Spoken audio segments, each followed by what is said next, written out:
Hi, everyone. Welcome back to a brand new episode of the first episode of the year of the Real Estate Broadcast. And I'm excited to be back this year. I know we had kind of a little delay because of the holidays, Thanksgiving, Christmas, all that fun stuff. But I'm back. We're ready. I got a lot of great content planned for this year. I am super excited. But if there's something you guys want to hear about or want me to talk about or have a guest come on, please send me your suggestions, your ideas. Again, don't feel bad to criticize me. I take criticism very well. I want to help make this better for you. I don't want to make it sound dull, boring, try to make it fun, good, podcast ideas, anything. Feel free to give me a call and let me know. Today's episode, though, we are actually joined by John Ciet, co-president of Century 21 Everest and the president of the California offices. That's right. Yeah. Thank you for Good being morning. here today. It's good to see you.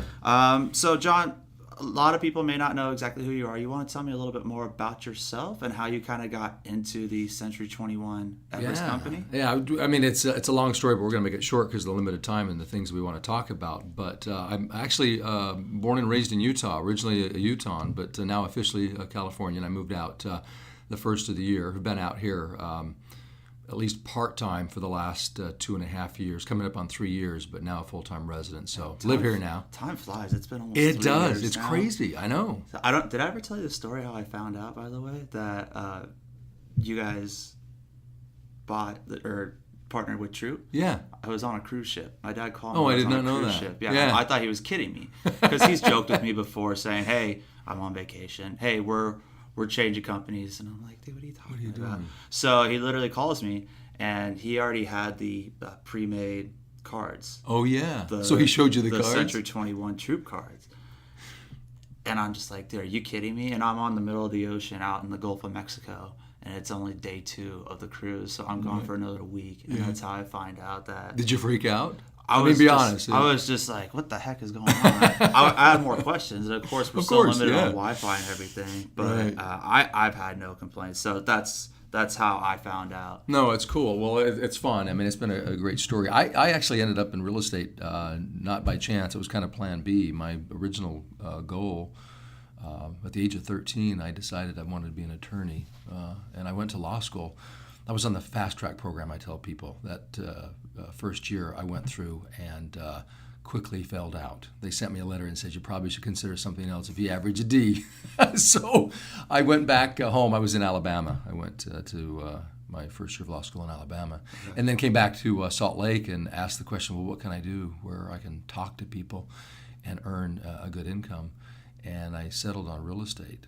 And that wasn't by some grand design. It just happened to be. And It's usually how it happens for a lot of people. Right? It's just life. Nobody grows up, I want to be a realtor. Right? No. It's just usually a plan B, or they fall into it. Me, an example, it was a plan B. Yeah. So it just happens that way. Yeah. It just happens that way. And I've been doing it now for 25 years. It's all I've ever done. I've never had any other profession than this, and absolutely loving it, having a blast. It's fun, and it's good being here. It's, California and Utah are different in many ways, but they're similar in many ways. But it's been a fun experience. The greatest thing about this whole thing, Brad, and I say this sincerely, is getting to know the people within the company. Because the company existed, 500 people, and it had been around for years, almost 30 years at the point that George and I came in. And it's been the most rewarding and the most challenging thing to get to know the people and to lead them. So yeah. It's been fun. I could imagine. Actually brings me up to what I wanted to ask you. What's the difference you're seeing between how business is not only conducted between California and Utah? Like, are the escrow processes different? How are the people different? I know California, we get kind of the people think of us as more just laid back.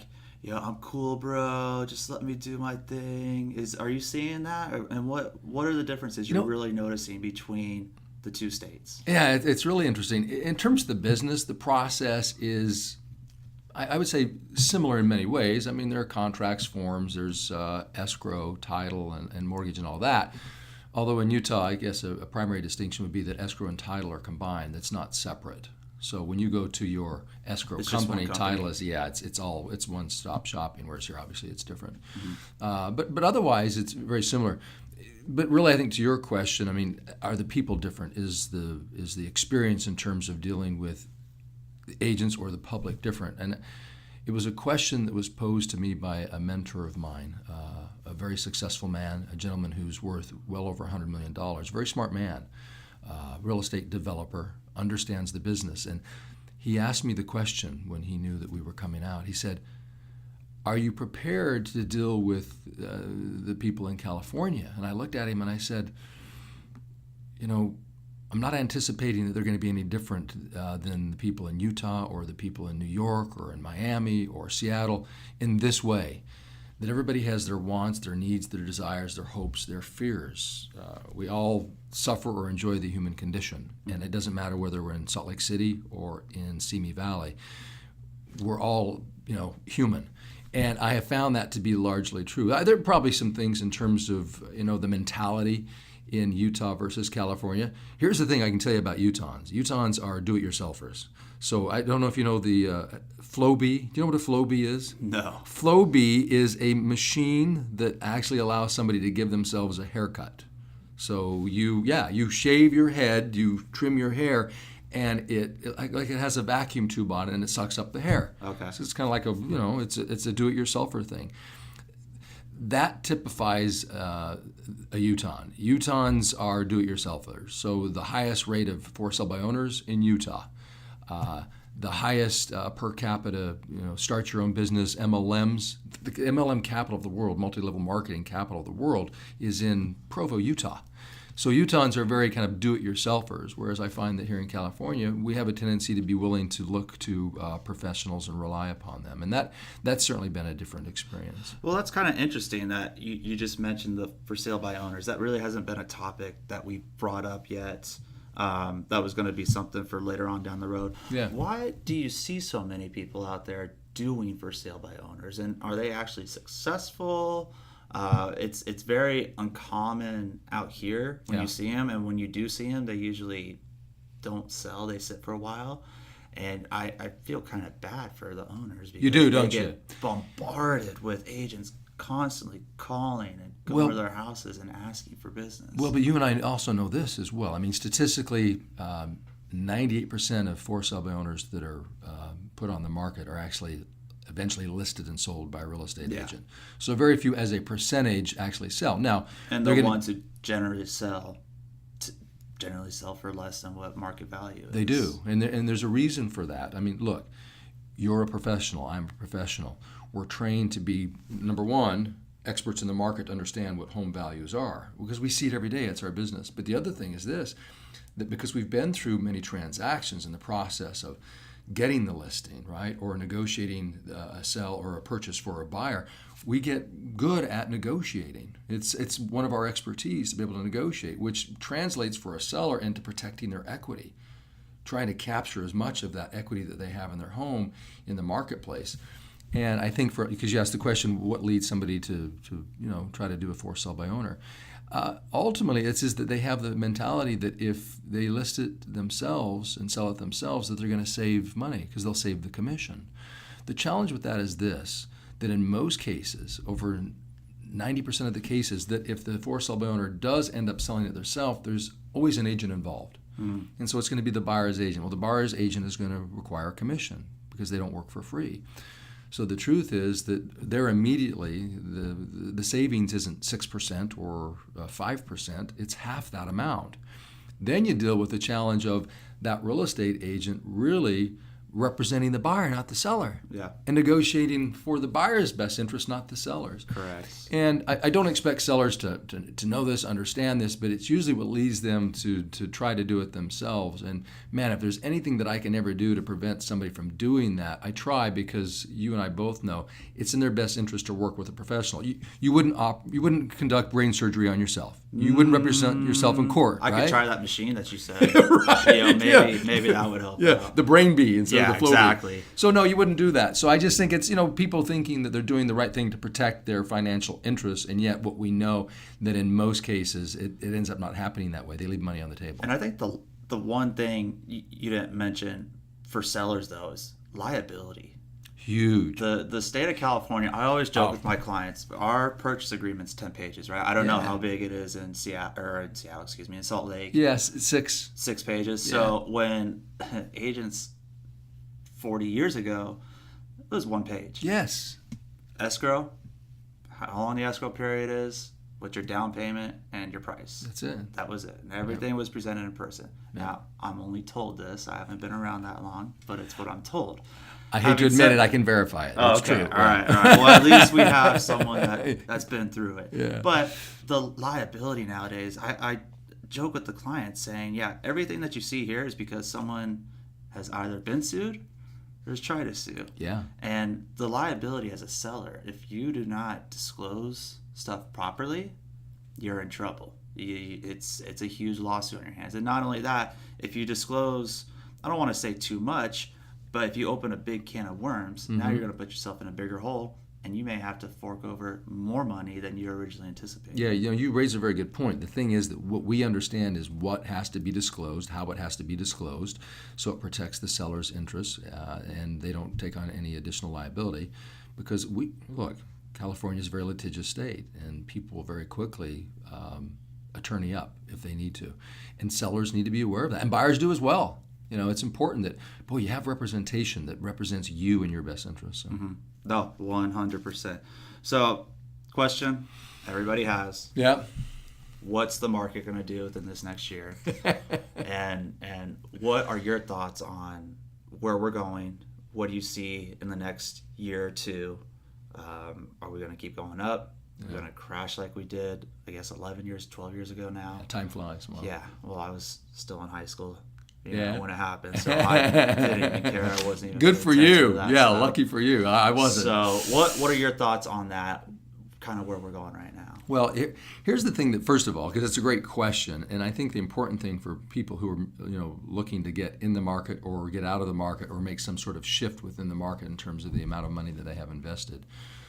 I always say this: number one, if real estate for you is just simply a home, it's your primary residence, and it's not something that you invest in as an investor specifically where you have multiple properties, don't try to time the market. It makes 0 sense to do that.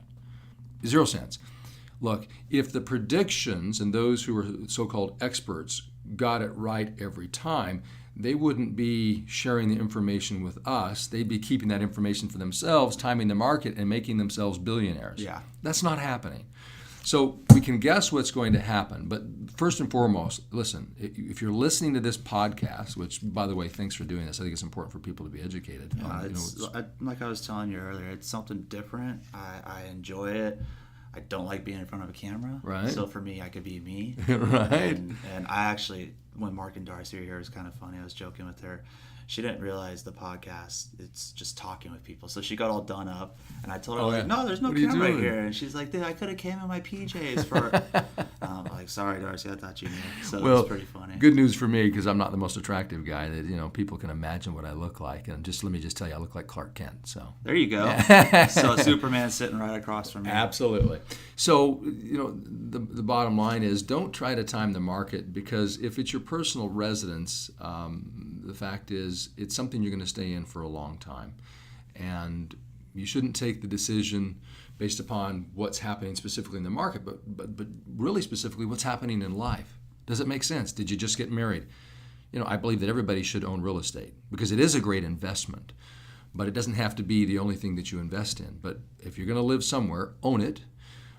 And don't try to time the market. If it makes sense, given what's going on in your life, do it. There are people who are upsizing because the family's grown. There are more kids. We need more bedrooms. Or the lifestyle has changed. The kids are no longer in the home. We're empty nesters, and so therefore we don't need all the square footage. Or we don't need the 2-story. We really want that ranch. Or we want a condo. We want to travel more. So in my opinion, if you're a homeowner and not an investor, take the decision to get in the market or to move within the market based upon what's happening in life, not what the so-called experts say will be happening in the marketplace. And if you do that, I promise you, in the long term, you will be served exceptionally well. Yeah, well, you're not going to be jumping house to house, going anywhere. Your payments are going to be set in stone. And here's the cool thing. And you'll pay it off. Yeah.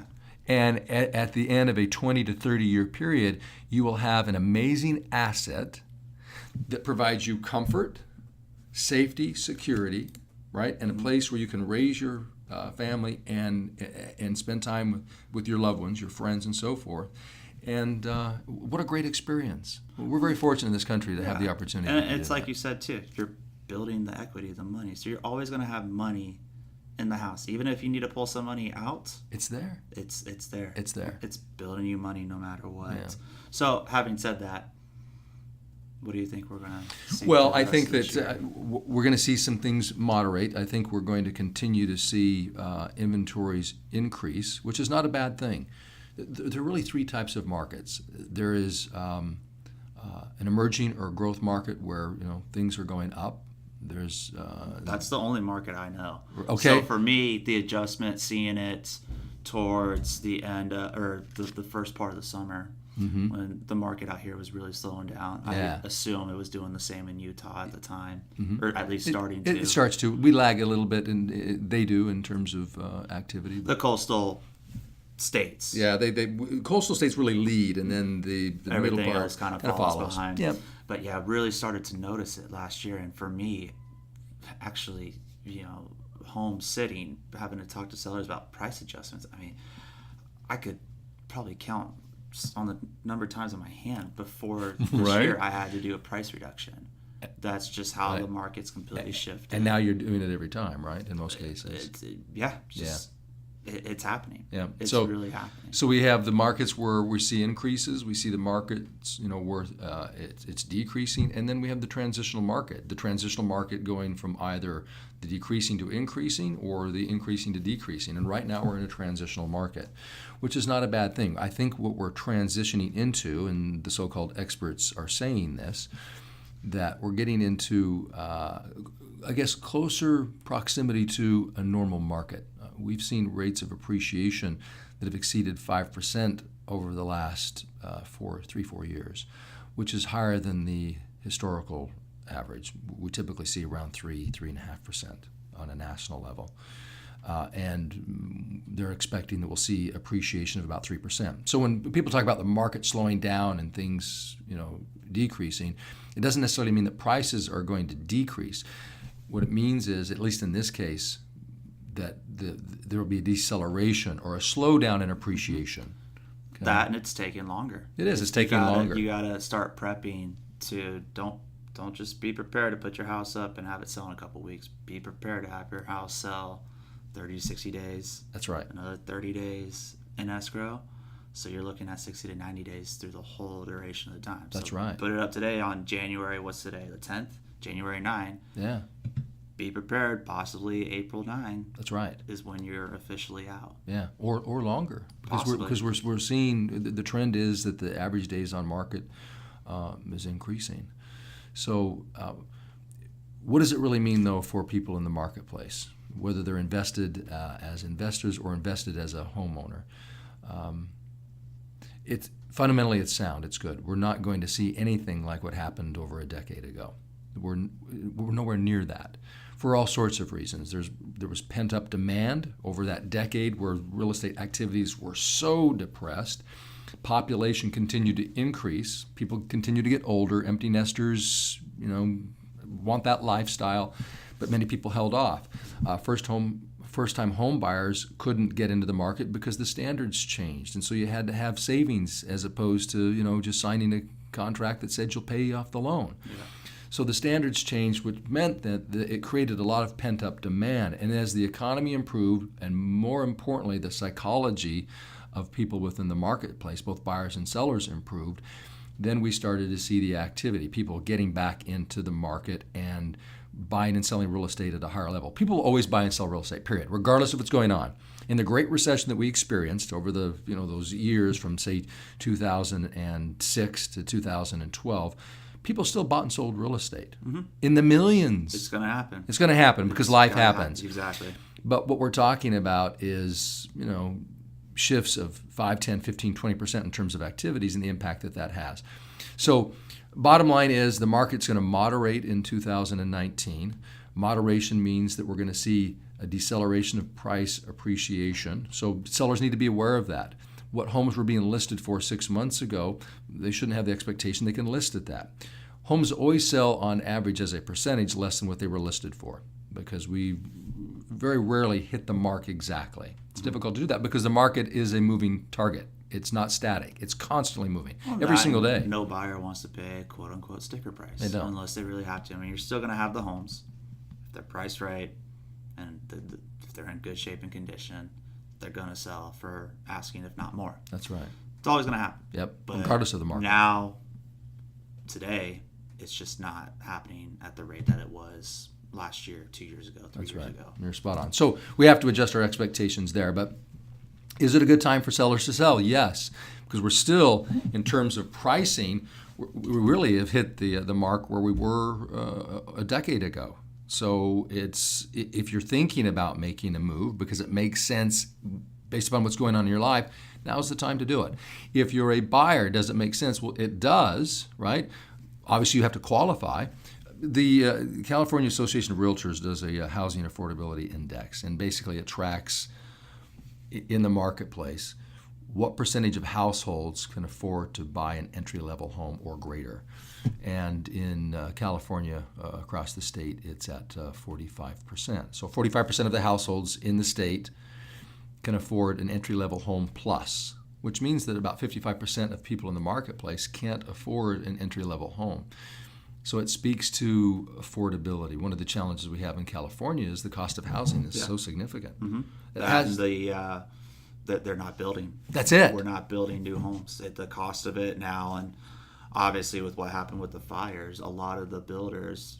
I actually have a cousin who bought a brand new place in Nevada, and they had to delay his escrow a couple of times. In the most recent time, the builders up there came out here, because those builders are getting paid more, because you make the cost of living out here is a lot more. It's a lot more. So, yeah, that is our challenge here. From government regulation, the process of getting approval for developments and the fees associated with that, delays in putting a project on the market, the fees associated with creating the development, fees as it relates to municipalities and state fees and so forth, all of that translates into higher cost of housing, and builders never absorb those costs ultimately. All costs are passed on to the customer. That's just the rule in business. You have to do that in order to stay in business. And so one of the things that I believe we fundamentally have to look at in California is, even though you didn't ask me, it's an important conversation. And people need to hear this, that we have to look at being willing to develop more in the state of California. And we have to be careful about tacking on fees as it relates to the process of developing. Because we have this mentality that, well, we'll charge the developers, the builders, and we can generate these revenues to fund whatever the municipality or whatever projects the state has in terms of programs for the public. The challenge is, one of the number one public policy issues that the government should be looking at is housing affordability. Look, if people don't have a place to live, that's a problem. Yeah. The American dream is called the American dream for a reason, because very few people in the world get the opportunity to enjoy what we enjoy here, which is home ownership, right? The opportunity to have and possess and to own the thing that we live in, and to build equity, to have this investment. Our quality of life is increased significantly relative to the rest of the world because of the fact that we have the right to own a home, and that as a general population, we have a better chance of doing that economically. And we've got to be careful to make certain that in California that we're giving people the opportunity to do that. And right now, we're going the wrong direction. Yeah. That needs to be improved. Yeah. Excuse me. I agree. I definitely agree. The biggest issue is you got demand, and I have clients that want something specific, and unfortunately, the way at least CME works, because they want to be out here, we're mostly older homes. If I had to put a number, I'd say probably 70-80% were all built prior to 90. That's crazy. Which and they want the newer style open floor plan homes. Yep. And unfortunately, we just don't have them. Yeah. Well, it's just not like that out here. It's not unique to California. We see this across the country, but the concept of NIMBY, N-I-M-B-Y, not in my backyard. Anytime somebody gets into a neighborhood and they get settled in, and there's any proposition of change or development, most people resist that. Well, no, I don't like that, right? But we have to be open to the idea, because if we don't allow for development in the future, housing affordability will just simply continue to be a challenge, and fewer people will own a home, and that cuts right into the fabric of our country and what makes it so strong. We have to be very careful about that. I gotcha. Well, that's definitely some good points and interesting stuff. I personally didn't take into consideration a lot of how limited we are with building right now. Yeah. So it happens, but hopefully we'll see some more. And I know that the state's trying to improve, and I know at least again in CME, they're doing everything they can to try and keep building. And I know we are here locally. expanding. I know that the city officials are doing their best. The issue is, it's just, part of it is land is expensive. There's not a lot in specific areas, and and it does take time to put developments on the market. It takes time. There's a lag time. Oh yeah. 2 3 years. It's we want it now, but it takes 2 to 3 years. They'll tell you, hey, it's done in January, and it's always going to take until March, April, sometimes May. Oh yeah, it just happens that way. It's real estate. And I tend to agree. I actually really, from what I've read and those experts and from the seminars that I go to, we're expecting a little increase. About 3%, which in terms of real estate, 10 to 15 grand. It's not like it's anything crazy, right? But I'll take 10 to 15 grand on my pocket Absolutely. any day. Yep. I'm not going to complain about that. But the actually really nice thing is, if inventory does pick up, you put it as it's more a traditional market. I like to describe it as a healthy market. Exactly. We need the inventory, and in fact, again, CME, we had as of yesterday, it was about 202 single-family homes for sale, which is extremely low. It is low. And I've asked agents in the past, what do you see as far as homes for sale, like in a good market? They tell me over 300, about 350. Yeah.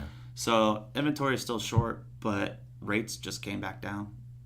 Even though the Fed said they were raising them, right. Rates are back down. So for a buyer, it's a great time. And we didn't touch too much on the buying side, but there's so many programs and opportunities for buyers that the states, the counties, even the cities will help with buying something. Absolutely, especially first time buyer grants and so forth. There are programs, and there are possibilities out there for people, and it's the reason they should reach out. I find that most people who are not in a home dismiss the idea. They don't think that they can afford it. It's kind of a scary process to even consider it, and so they don't try. If you're listening to this and you don't own a home, I would strongly encourage you to reach out to Brad. And I mean that, Brad, because seriously, because whether they can do it today or not is not, I think, the most important question. The question is, are they educated, and do they have a plan? I know everybody wants to own a home, right? Mm-hmm. But do they have a plan to make certain that happens? And the cool thing is, I know that you sit down with people and you'll do that. Even if today it's not possible for them, you'll help them put together a plan that will make it possible. I've had clients I've been talking to 3-4 years. Yeah. They're terrible credit, no money. All right, here, we're going to get you hooked up with the right people. This is your plan. This is what you got to do. And I had one literally just call me yesterday. Hey, we're going to be ready in the next couple of months. There you go. So, and that was like 3 or 4 years ago is when they originally started to start saving and fixing credit and everything like that. And here's the thing. People might be listening to that and saying, well, 3 to 4 years, I don't. That's a long time. Well, let me ask you this question. If you don't put together the plan, how much time is going to pass regardless? Yeah. The 3 or 4 years will pass regardless of what you do. The real question is, are you prepping? Are you prepping? Yeah. And you've heard the old phrase that if you fail to plan, you might as well plan to fail, right? Look, if you want to be in a home, which most people want to, you want to have a great investment, you want to build equity, you want to have a higher quality of life, then put together a plan to make certain that you get into a home. Talk to a real estate professional. Exactly. Talk to Brad Gandell. Shout out Coach Wooden on that quote, by the way. There you go. So, John, I truly appreciate you coming by today. I've enjoyed it. It's been fun. Talking with me. I know time flew. I try to keep it within a certain amount of time where people don't get sick and tired of listening to me. Right. But yeah, time flew. It was fun. I appreciate you coming through. Of course. I'm happy to come anytime. Definitely have you back on. Let's do it. Just to give everybody a heads up, I do have clients. So if you are looking to sell, or if you already have an agent, have them call me. I got some clients who are looking around 500,000. I know that's a little tough right now, but it's definitely doable. So if you have something coming up 500,000, single family home in Simi, greatly appreciate it. I got some other clients anywhere from Simi to Moore Park, up to 650 up to about 8, depending on the house. Single family home. What else? Oh, I'm off the top of my head. Should have probably wrote this down. Got another one. She's looking for the senior park, senior mobile home park. I'll sell anything, you know. And the best part is, to me, it's not about just trying to make the money. It's the business is going to come from anywhere else. That mobile home buyer, Right. she has family. That's exactly. She has friends. Yeah. And in fact, she's already referred me to her nephew, and we're in escrow on his place. Yeah. So. And they all deserve to live somewhere. Absolutely. And Yeah. she loves it. She could buy whatever she wants. But you Yeah. know what? She's like, hey, this is what I want. Very And cool. I'm like, cool, good for you. It's good to have choices. I appreciate you coming out. And everybody You bet. take care. We'll be back in a couple of weeks with some good stuff.